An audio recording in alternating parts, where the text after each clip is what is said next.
This Todd-versation is brought to you in part by Produce Careers with promotional consideration from Calavo Growers and Volcano Produce. Hey, hi, ho, everybody. Good morning, good afternoon, good evening, whatever you're doing. I'm glad you're hanging out with us. Thrilled that you're checking us out. Thrilled you're hanging out. Thrilled you subscribe. Thrilled you follow us on social media. Because, like I tell you, we're there because Kardashians are. That's why the only reason I'm there. And I do appreciate everybody being here and giving us your time and energy and support. I am excited to have my friend here today with me. I'm excited to talk about what the Bowery's doing. Please, everybody, pull over, put the car in park, put your hands together and clap. We appreciate that. Everybody, please welcome the Chief Commercial Officer from Bowery Farming, Katie Seawell. Welcome, my friend. Thank you, Todd. It's great to be here, and I'm looking forward to having a conversation. I appreciate that. I love when everybody says that in the beginning, and I only hope that you say that at the end. That's really the goal. It's like, great, we're off to it. Yeah, I'm committed. I love it. I love it.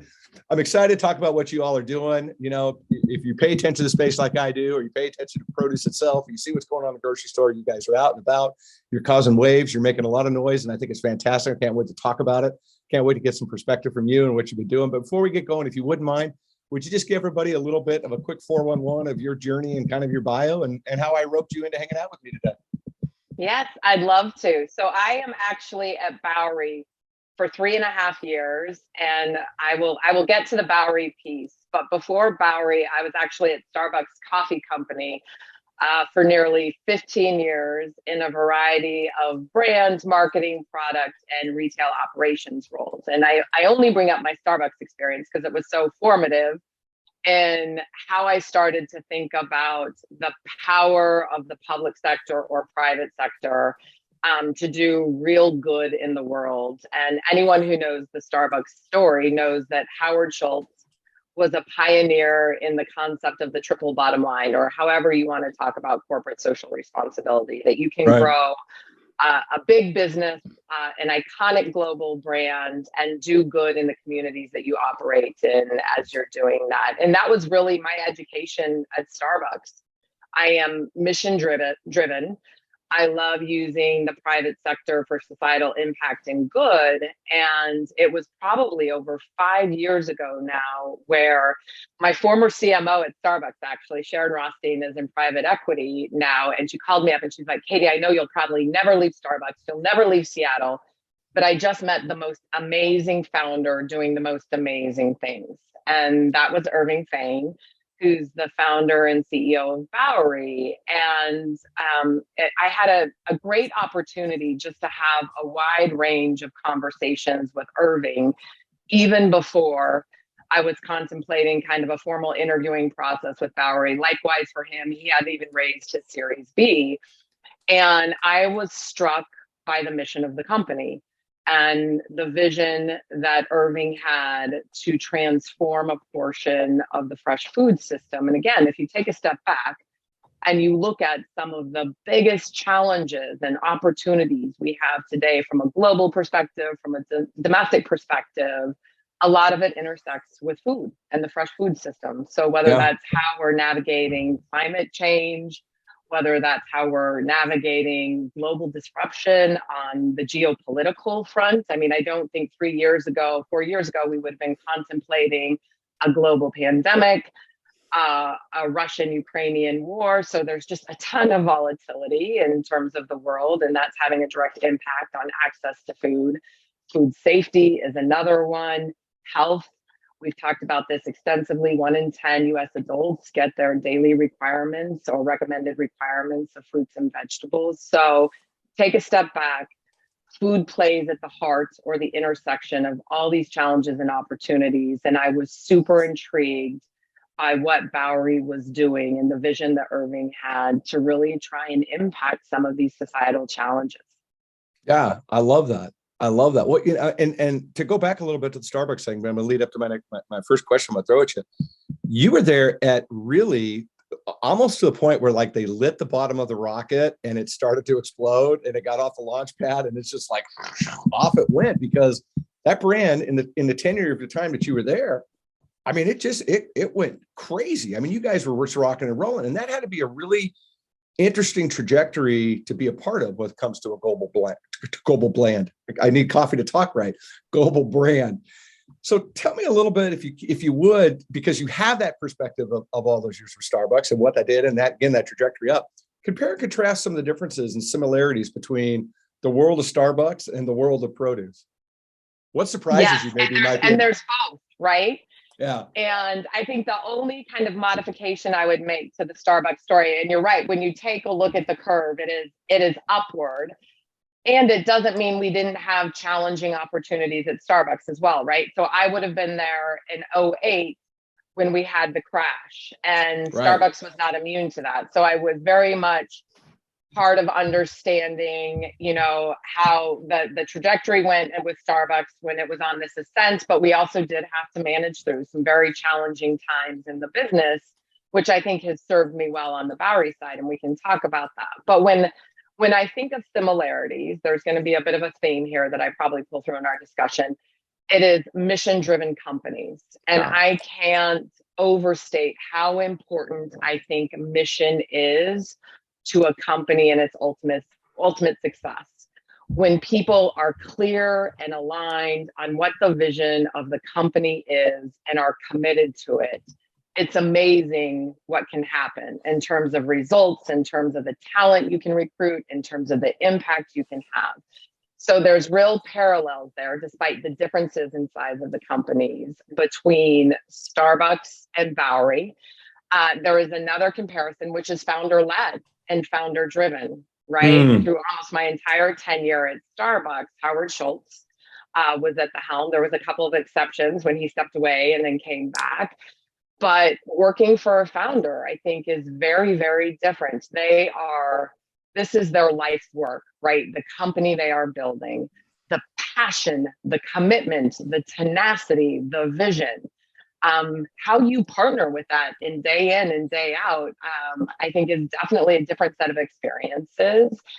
The other thing that I found really fascinating, and this is, again, stuff Irving and I were talking about, the brand component of what we're doing at Bowery is very transferable to some of the experience I had at Starbucks. Again, if you think about Starbucks, it took at one time what was a highly commoditized category, coffee, and turned it into an experience and a premium space that had a real connection in the hearts and minds of its customers. And we are very early on in our journey at Bowery, but that is our intention. And that was one of the things that was really interesting to me when I was thinking about taking on the role at Bowery was you take a step back, you look at food, you look at fresh food. It is a highly emotive category. Consumers care deeply about this space. Yeah. Whether that's culture, whether that's health, whether that's family, whether that's wellness. I mean, these are big emotional things to connect with consumers on. Yet more times than not in produce, it is the retailer who has the halo effect on the quality of the fresh food program, right? That consumers go and patron. And so I think there's a real opportunity to kind of create a transformational brand in the produce space that connects in the hearts and minds with the consumers in a way that hasn't necessarily been done before. And that is one of the challenges that we're looking to tackle at Bowery.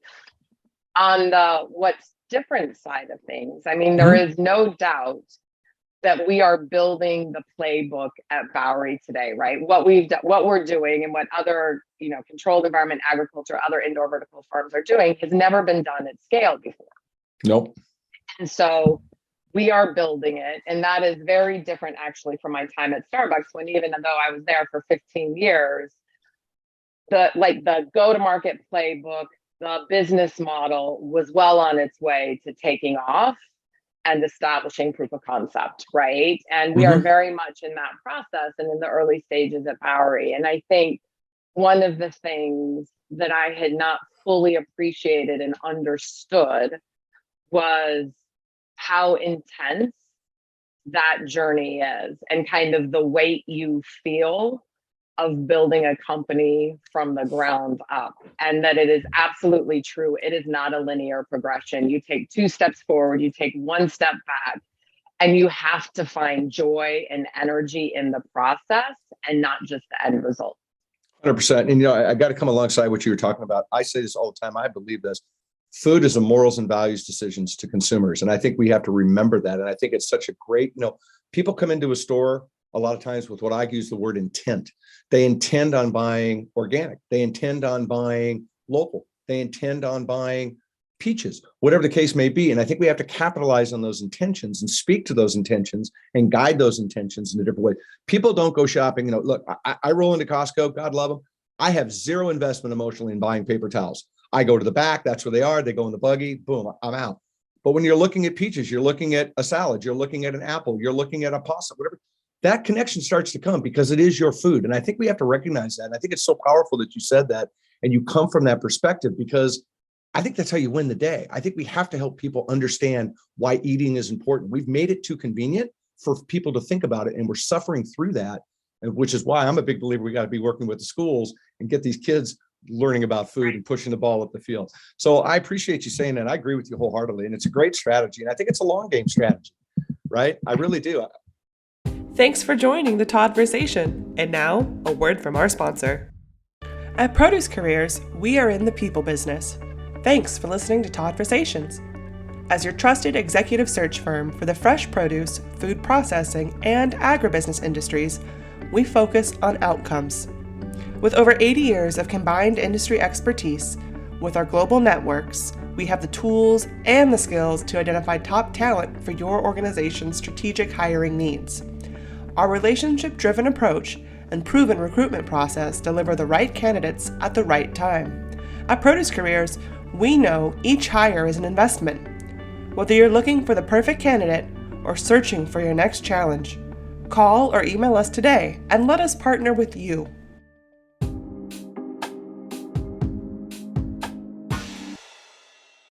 No, it is. I mean, we're talking about transformation, right? We're talking about transformation in the food system.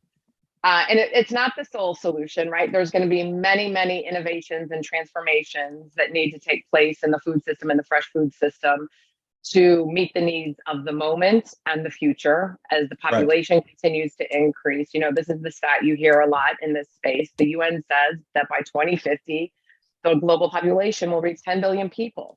Yeah. We are going to have fewer resources to feed those people. We need to do it in a way that's better for their health, that's better for the health for the environment. And that is the task, right? That is what we are all going after. And then I think it's real transformation individually too, in terms of how do we create opportunity for people to have access to better, more healthful choices 100%. In their daily lives. And I love the momentum that food as medicine is getting. The fact that it was, the White House conference on hunger, health, and nutrition. We have a national agenda or strategy on food for the first time in 50 years. Mm-hmm. Food as medicine played out heavily at that conference. I mean, for me, these are all real green shoots of where we are today and where we're going to go to actually make systemic change in the lives of people and the planet around food. 100%. And something we don't talk about and something I want to raise the bar on, and I'm going to continue. It's a big part of my conversation for 2023. We talk about, the weather did this, or, we don't have water in California. And to me, those are all symptoms of something far greater. And I think what I'm trying to lean into, where my head keeps coming around, is that we need to be starting to have conversations around food security and what that means to us as a nation. And what is that going to look like? What happens if California breaks off and floats away, right? I mean, come on. I mean, obviously that's a little far-fetched, but nonetheless, Mother Nature is Mother Nature. The world is doing what the world's doing. We're certainly not doing anything to help it along, but it's certainly going to do what it's going to do as well.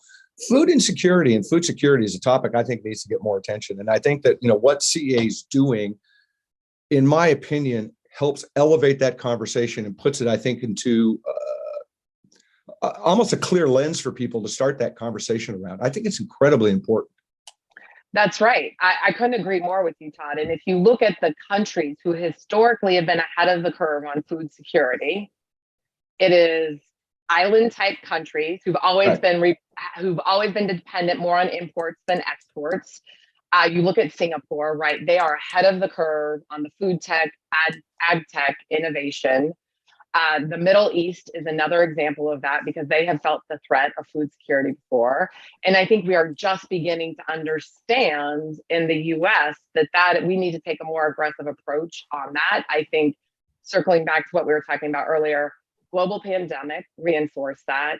The geopolitical events that are happening reinforce that. I was actually in the audience on a panel in food tech last February where they were talking, venture capitalists were talking about food tech investment. And two of the three panelists came from, I think this is directionally right, the national security team of Obama. And it's because they started to understand when they were in those roles that security wasn't just about military or defense. It was about food. And we need to start having those same conversations in the US for sure. 100%. We had this conversation yesterday. The what if conversations. What if there was, God forbid, a nuclear thing? What if there was a natural disaster? We're not prepared in this country to deal with that. They went fallout shelters? No. Food supply? I don't know how long you're going to last with what you got in the kitchen, right? What happens if there's no water, no groceries? It's real, and I know it's hypothetical. People say, it's never going to happen here in America. But it could, and we should be talking about it. We should be talking about how our food's going to come and where food's going to come, not over 2,000 miles, but 20 blocks away, and what that actually means. I just think it's really important. So to me, food security, food insecurity, I think you have to have them both in the same sentence because they go side by side. I think it's going to be a really important topic that I hope that we can generate conversation around in 2023 and keep the ball moving on, because I think when you start talking about, people are like, oh shit, I didn't think about that. It's like, no, I know you didn't. But think about it. Go out to your kitchen right now and say, that's all the food you have. And then figure out what you're going to do after that third, fourth, fifth day, whatever it is that you have, and see what happens. It's an interesting topic, an interesting self-evaluation about our food supply. Yeah. And I think as you talked about kind of 2023 and continuing to shine a light on that, I think we have some great natural platforms to drive those conversations forward, right? You have the Farm Bill coming up for renewal. There will be a lot of conversation around that. Again, you will have outcomes coming from the White House conference where they're talking, I think thinking through what's the best way to coordinate a national food strategy, because that's the other dynamic here. And Chef Jose Andres did an amazing job talking about this at the conference, but how we think about food from a domestic perspective is highly fragmented, right? There's kind of a department that owns a little bit of each of it. At least at the federal government level. So is there a way to get better integration, better oversight on what our overall strategy is? And then even more importantly, how do we implement it in a way that impacts real change? 100%. You're preaching to the choir, girl. I'm on your team. When are we starting? We got to make t-shirts though. We need t-shirts. T-shirt? Yeah, we can do t-shirt. T-shirt, maybe a cool. T-shirts are possible. How about a handshake though? I think we have a cool handshake. I mean, that's the thing now. It's like we got to have a handshake too. I'm in for that. All right, done. All right. We just started a club. People, if you want to join our club and work to change the world, talk about food insecurity and food security, you reach out to Katie and I, and we will talk with you because we know it's important. So let's keep it rolling. With ideas on a t-shirt and a handshake. I agree. We're done. Everybody get in on the club. I love it. I want to shift gears a little bit and talk a little bit about what Bowery is, because I think you guys are so unique. And people like Bowery, and I don't, if you're in New York, Bowery, it means something, right? But if you're in Ohio, and I'm not being disrespectful of anybody in Ohio, but it's like, okay, Bowery, it's a cool name. But Bowery is synonymous with New York. It used to be quite the farmland back in the day because your food only came 100 miles from where you lived at the very most in a lot of ways.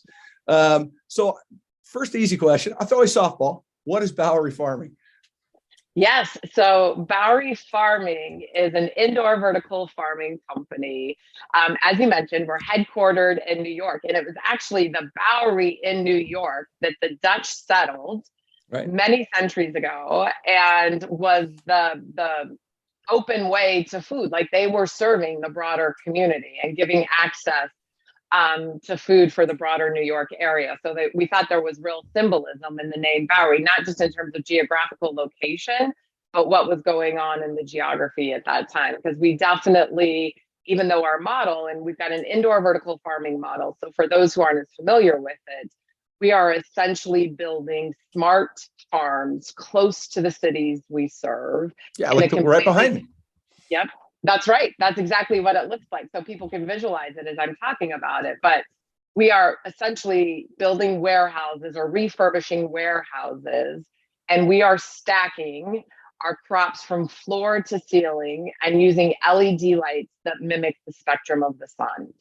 And kind of the heart of the Bowery operations is our operating system, our Bowery OS, and it integrates vision systems and sensors and uses all that data that it collects to both, and it's two things that it does most fundamentally. It organizes all the workflow and work tasks in the farm, and it controls every step of the growing process and environments for the plants.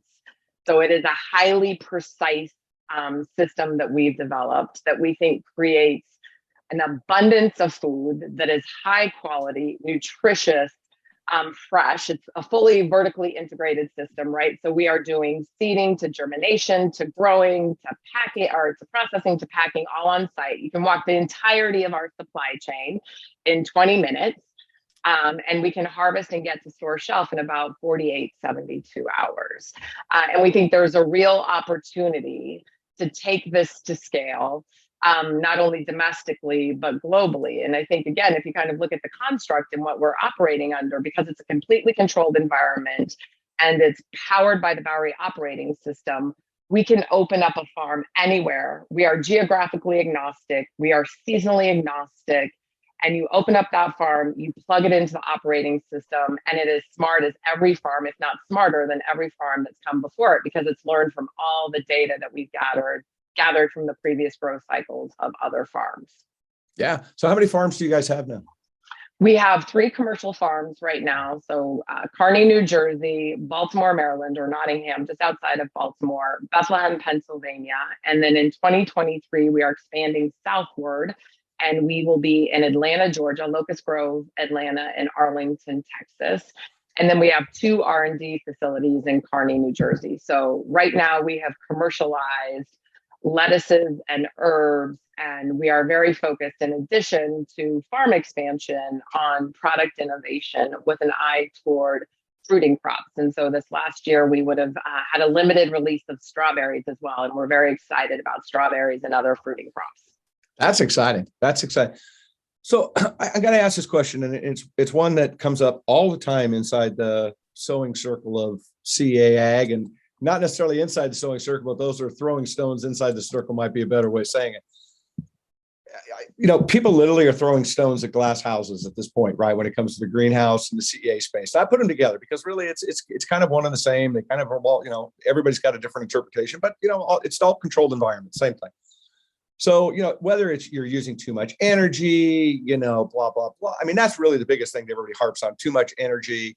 You're not doing anything for the soil, you know, all these other arguments. And I find it to be interesting that those that are throwing those stones are saying, well, you're using too much energy. Well, yeah, but there's no water where you're farming. So, I mean, how many stones can you throw back and forth? I mean, it's kind of silly. How do we embrace and move forward for food security and food insecurity issues, kids? Let's go back to what we just talked about. So talk to me a little bit about, yeah, exactly. Talk to me a little bit about that, because you're living it, right? You're dealing with it. Talk a little bit about that throwing of stones, but again, really about the attributes that, you know, you're doing, the things about climate change that you're working towards and water use and stuff. Tell me how you feel about all that. I don't even know if I asked you a question. I think I just kind of mouth vomited, but nonetheless, I think you got the gist of it. Absolutely. And I think we have always had a very holistic view and comprehensive view of sustainability at Bowery. And we have always kind of dimensioned sustainability in terms of economic sustainability. We think that's a huge component, right? Environmental sustainability, and then the societal pieces of sustainability. And if we look at it through that lens, there is a lot of good in what we're doing in terms of Bowery and indoor vertical farming. And I think one of the biggest value propositions we have, or attributes, is how much food we are able to grow with as few resources as possible. So whether that's land usage, whether that's water, whether that's the nutrients that we use, and the produce is pesticide free, and that's another dimension to it. But we are growing a lot with a little amount. Again, if I keep going back to the challenge we have, it's how do we grow more food, more healthful food for more people with fewer resources? And we feel like we are cracking the code on that and the system we're creating. I think one of the biggest gets we have is actually on the land piece. We talk a lot about the water piece, but we are able to take non-arable land that was never going to have a vibrant green farm on it, right? So Right. if you take a look at our farm in Bethlehem, Pennsylvania, we are actually, it's an economic redevelopment project we did with the state of the with the Commonwealth state, and it was never going to be a farm. It was a brownfield site. It has historically been tied to steel manufacturing there. And we were able to take this land and through a completely controlled environment, turned it into an incredibly vibrant, abundant farm that will now be able to feed the tri-state area. So I think that's just an example on the land use piece. And it also means that then we don't have to use land elsewhere, which can be a carbon sink. And so I think there, again, there's this holistic view of how we're thinking about sustainability. Definitely want to speak to the energy piece because it is true, right? When you kind of take a step back, when you're looking at HVAC, which is the system you use to moderate the temperature control in the farm, and we do use LED lighting, there is energy consumption in that. And so again, kind of the two core strategies that we have at Bowery, or potentially three. One, we are absolutely committed to renewable energies in that marketplace. So all of our commercial farms and R&D farms use renewable energy. We are doing nothing but getting more efficient with the resources we have and as we scale. Scale is a critically important piece for us to sustainability. So the LED lighting that went into the Bethlehem farm would have been 15% more efficient than the LED lighting that we have in Baltimore, Maryland. That's true for the HVAC system as well. So the system is getting more sophisticated. Each part of the system is getting more efficient. That will bring our greenhouse emissions down or our carbon footprint down. Right. And then I think the third piece on this is the design component, right? And again, we are getting smarter and smarter with each rep and iteration of the farm on how do we make it most efficient in terms of reducing our footprint. I love this, and I love what you just said about we're getting smarter and smarter. And I think that that's something that people need to recognize about this space as a whole, that it is not necessarily, in my opinion, what it is you're doing today is what you're doing today that's going to benefit this planet in 5 years, 5 months, 5 minutes, that I think we need to recognize. And I think that we need to, as consumers that can vote with our pocketbook, need to take a little look again. But I said very early on as we were speaking, we've made food too simple and we don't know enough about it, and we should, because it's the one thing that connects everybody on this planet, and it can kill you just as much as it can feed and nourish you. And I think it's incredibly important that we recognize the value that this space is providing, and what it could be. And I know that there's a lot of talk about the investment money and all this other things. You can all get caught up in any direction you want to go with that. But the bottom line issue is that you guys are you're Lewis and Clark out there right now. You're blazing the trail that nobody's done what you have done before on this planet, at least by our records. I mean, who knows what it could have, who knows way back when. You listen to Elon and the other guys enough, who knows. But nonetheless, you're blazing that trail, right? And bottom line, greenhouses, warehouse farming, whatever you all want to call it, right, is changing and benefiting the world. And I think it's really incredibly important that we stop, pause, duck, roll, whatever you want to call it, and recognize that and say, hey, how can I, as a shopper, as a consumer, to every one of the points you just made, water, land, everything else, all of it, reclaiming ground is garbage, you can't do anything with. How do we as consumers go, that is valuable, Mr. Retailer, whomever it is? How do we get down how do we do that, right? How do we help move the ball down the field for the future and again, back to what I said earlier, food security, insecurity. I think it's powerful. Yeah.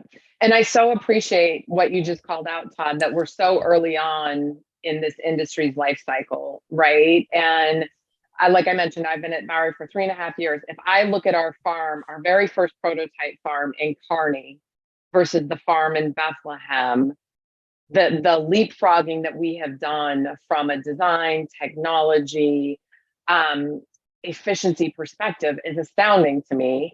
And I look at Bethlehem and I understand that it's so technologically advanced, but I bet you it's still the IBM A-frame stage that we're at, right? When I look 5-10 years out, we will actually have the iPhone version of the Bowery farm, and it will be that much more efficient, that much more productive, that much more sustainable.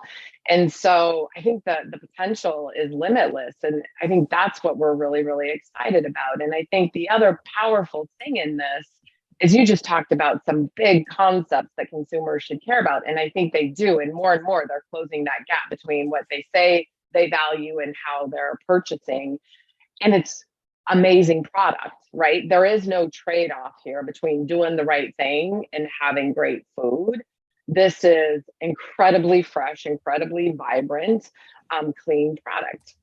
Yeah, I don't disagree. And I think, again, I think we've got to lean into these opportunities. So here, I'm going to put you on the spot. You ready? Here it comes, Katie. I'm dropping the hammer. I'm going to put you on the spot. Wave your magic wand right now, because there are hurdles. There's retail hurdles. There's consumer hurdles. I mean, we just touched on it. And so what magic wand time, perfect retail scenario. What does the industry, what does CE, what a retailer, what do folks need to recognize at this point from your angle? Yes, I think we have an incredible opportunity to partner with retailers. And when I say we, Bowery, of course, but the collective industry, to accelerate the growth of controlled environment agriculture. And there's a lot of conversations right now on what do we call it, right? But for the sake of this discussion, we'll call it CEA. Yeah. But what I do think we need to realize and work with the retailers on, and we need the retailers to buy into this is a new category of produce.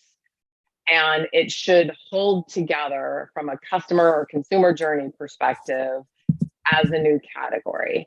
And it can live alongside organic, it can live alongside local or traditional or whatever the other strategies are for the retailer. But this truly is a new category that we're defining. And I am betting that this category, and it's a commitment we have at Bowery, is going to go beyond lettuce, right? So if you take a step back, you look at produce overall, there is a new category emerging that has a very specific value proposition that can live alongside the organic category in your merchandising strategy. And we really need retailers' help in telling that story to consumers, defining it as a category, and helping unlock and accelerate growth. I think there's big ways, there's small and big ways to also help the acceleration in the growth.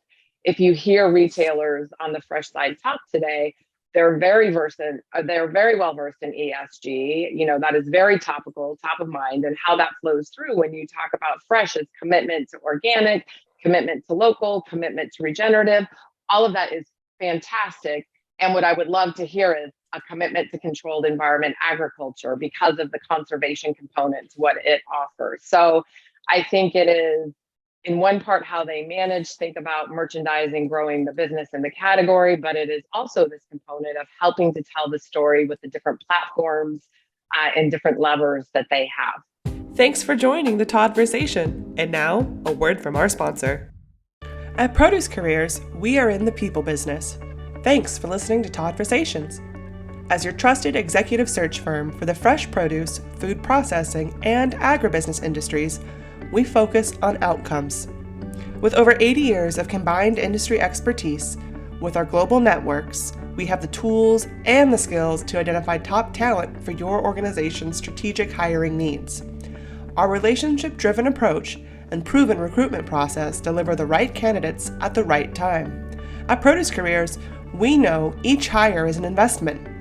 Whether you're looking for the perfect candidate or searching for your next challenge, call or email us today and let us partner with you.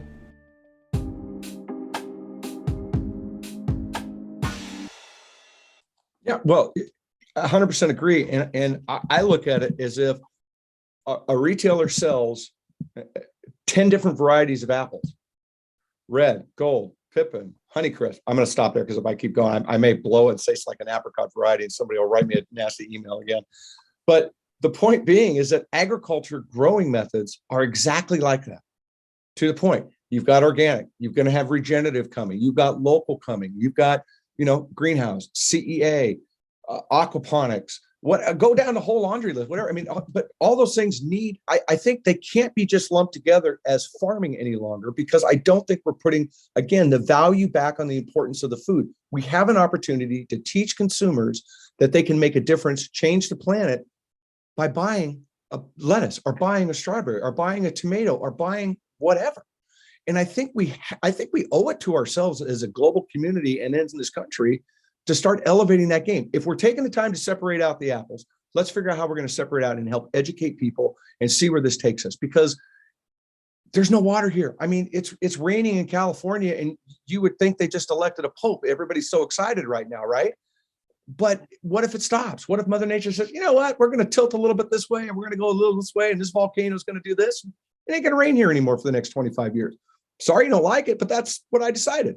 We don't get to make that change. We don't get to create rain. People are trying. But so I think it's really important that we back up a little bit and get to that concept of all the different apples and look at farming the exact same way and let consumers know what's happening so they could be a part of this journey to make a difference in this planet. I really think it's very well said. Yep, absolutely. Yeah, I just think it's so important that we get to that point and we start to have these conversations, which is why I love the space so much, because I love the doors you're kicking in. You know, I love to see the successes. And yes, there's going to be people that are going to bump their heads. It's not going to work out for them. That's life. That's the way business works.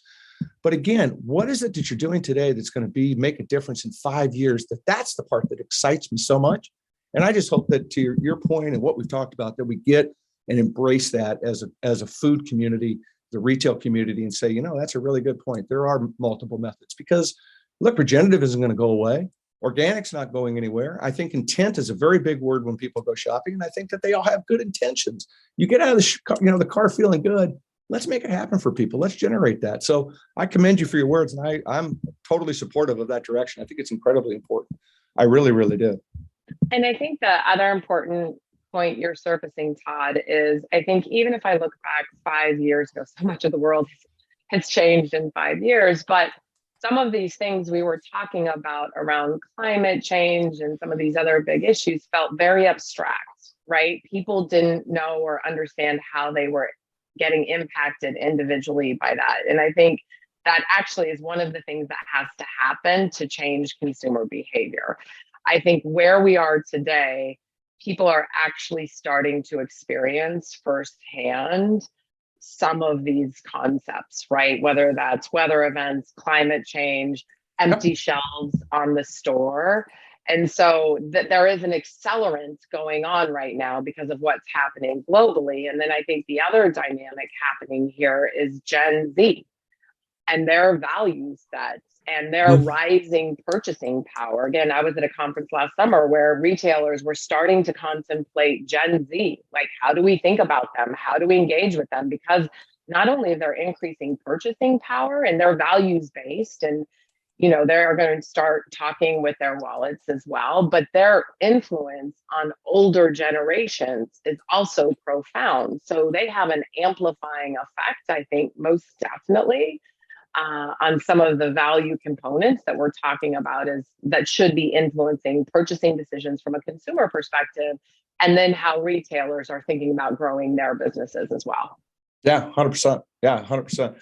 You talked about being mission driven in the beginning. And, one of the things that's important to us on this platform, and when I invite guests on, is that I invite people on because I want them to come on and they have something that's a bit of curiosity to me, but I'm also really into their mission and their value, and their values and what that means and why that's important. Because I just think that businesses that are doing it right, that have those things aligned, are ones that need to be lifted up and elevated and pointed out to folks. And hence the reason why we're hanging out here together. So I want to talk a little bit about the 4 values that you guys throw out. And if you wouldn't mind, I know we're kind of going back and we talk in the future, but it dawned on me to get to this point. And 4 of them are opt in, think wildly different, break barriers together, and be kind to the core. I love the 4th one because I think it's left off of so many.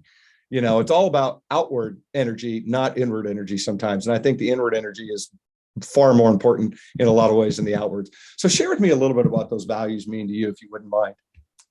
Yeah, and I think it comes back to a lot of what attracted me to Bowery in the first place, right? Is I actually think the mission was very clear on the outside when I was interviewing for Bowery, and there was no daylight between that mission on the outside and how the company was activating that mission through the culture and values of the organization. And again, I think having the integration there between mission and values and culture and the brands that you're building all works together. And that's how generational brands and successful companies are built.